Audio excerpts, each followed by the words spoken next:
It's a disgrace. Working hard but still bloody broke. How does everyone feel about this?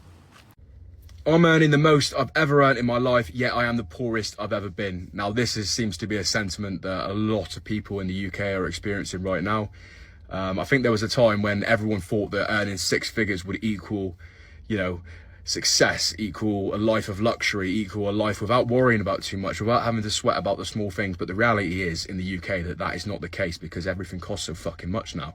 And for the people who are surviving on the average wage, families surviving on it, God knows how they're getting by, because money doesn't go anywhere anymore with the taxes and the cost of everything. Money just goes nowhere.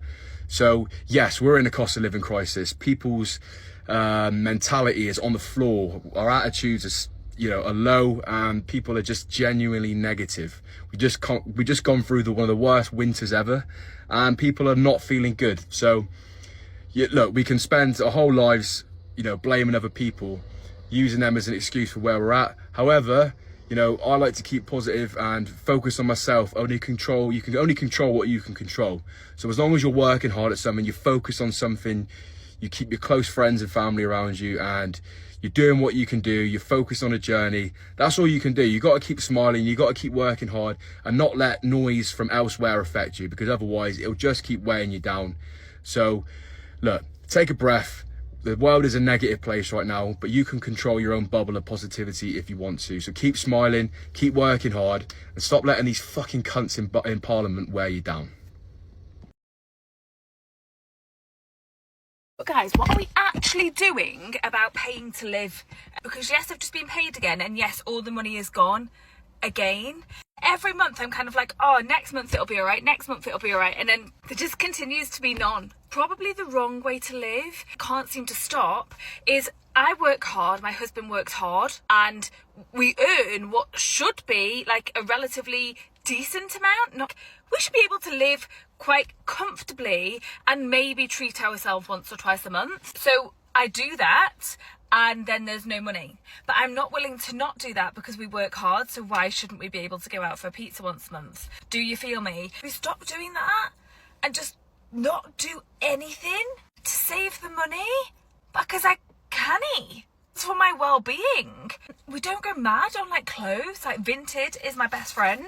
Don't go mad on like not looking after myself, but like my hair once, twice a year. Don't do my nails. It's not like I'm splurging on wild things, but there's just no money left. And we're going to get worse because our mortgage is up to renew in a couple of weeks, and that's going to go really, really high, which is fun. So what are we doing about it? Oh. Hey, so hope everyone's having a good day. I've just come back from London where I meant to meet my friend. I haven't seen her for 5 years. She moved to New Zealand. I know, so lucky. So she met somebody, it was a whole big love story, and now they live in New Zealand. They took their 2 little boys there. Their boys were 2 years old, twins. And so I've just met her. And honestly, her life is so good. It's so wonderful. I mean, she was very lucky. She obviously met somebody who was from New Zealand. So, they got married and she could go and live there. But for her boys, what they're doing, the outdoor life, they're eating outdoors every night. The boys go to a great school. Everything's geared towards being outdoors, doing things outdoors, exercise. They cycle everywhere. They eat. I spoke to her about what the food was like that they were eating. She said, basically, there are no processed foods. They don't exist. So everything they have to make from scratch. It's all very back to basics, veg, meat. You create something at home. It's how life used to be here, wartime. Well, not wartime, but, people cook.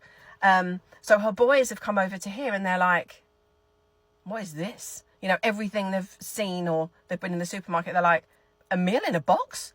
It's a whole meal in a box that lasts like 3 weeks? What the hell? So we were talking about that, but, it just got me to thinking again about the UK and how squashed we all are and how limited we are with our choices and our options and, just our day to day, really. We work sort of long hours. By the time we get home, we're either too tired, or it's too dark to do anything fun, or we can't afford it. A lot of us don't have access to outdoor space. You know, we might have a garden if we're lucky. A lot of people don't. And if we do, it's very small. Some of us are on sort of estates, so we've got constant noise from neighbours. And, you know, it's just another one of those things, isn't it, where you just think, wow, we really are, you know, we just don't have the options that other countries have in terms of real enjoyment in our lives. You know, that, yeah, they work, you know, these other countries, yeah, they go to work, but they get that enjoyment when they come home from work. You know, they're eating outside, they're socializing, they're going for walks, they're swimming in the sea, they're, you know, they might be able to go swimming in the local pool. You know, it's much more geared towards socializing and just fun, you know, and just having a life and bloody enjoying it. And that is something here in the UK that we definitely lack. So yeah, it's just you know, it was wonderful to see her. Do I wish I had her life? Hell yeah. You know, it's just I'm made up for her. It's wonderful, but I'd love me a piece of that.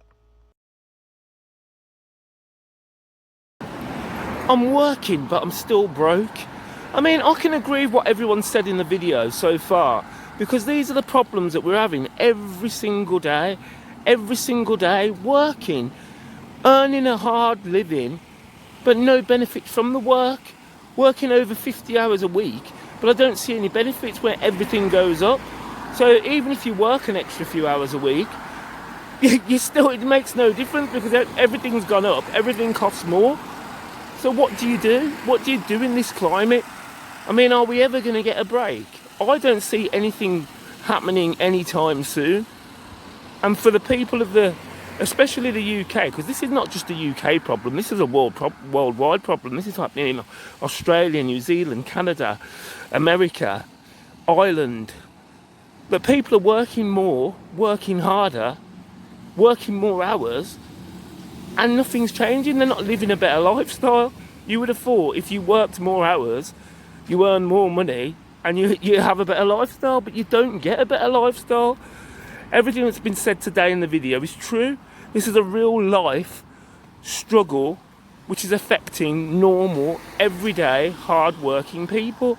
And there has to be something done. There has to be some kind of clemency. There has to be some kind of thing where, you know, people get money back in their pockets. You know, the government do something nice to the people that actually are propping up the country. Because something needs to change, and it needs to change soon. £2,000 is what it's going to cost you this day and age to run a house if you're renting privately. Now, me and my partner, we worked it out. We sat down, crunched the numbers, and it works out for renting privately, I mean, gas, electric, council tax, water, and your internet. It works out to be £500 a week. Now, if you work out, if it's a one income household, on minimum wage, the average income is around £1,700 after tax. So you're already at a shortfall before you've even factored in food, your mobiles, any extracurricular activities that your kids may want to do, like gymnastics, football, or anything like that. That's all an extra cost. All of these little things add up. So if you have already got £2,000 to pay out at the very beginning before you do any of that, how on earth is anybody supposed to live, let alone survive? It's ridiculous. So my partner has been put on long-term sick. That's meaning our household income has been reduced. And honestly, by week 1, we have nothing left. Obviously, we pay everything, we pay our way, we sort the kids out, and we're left in minus figures. We're running at a deficit every single month. And now I'm a support worker, and I put my hours in, and I earn all right. I'm not doing bad for myself. I'm just above minimum wage, and I'm doing all right in terms of finances, at least on paper. But then when it comes to payday, and you go boom, boom, boom, boom, boom, boom, X, Y, Z is paid for, you're left with fuck all, and it's ridiculous. At what point does it end? At what point does it get better? They say, oh, we've given you a something percentage pay rise this year in April, but the cost of living's gone up 10% more than what you've given me in a pay rise. So if that continues to happen year on year on year, what's going to be the outcome? Ultimately, it's going to be lots of people starving to death and being told they're benefit scroungers because they need to subsidise their income with universal credit, which I do. you know, I'm not ashamed to admit it, without that little drip feed of money, that would break us. But there's so many people in this same position, and it has to stop. And I don't see how it's going to stop. You know, what is the outcome of this? What is the solution? Is the best solution to leave this country behind us and potentially go somewhere else? Because honestly, it's fucking appealing.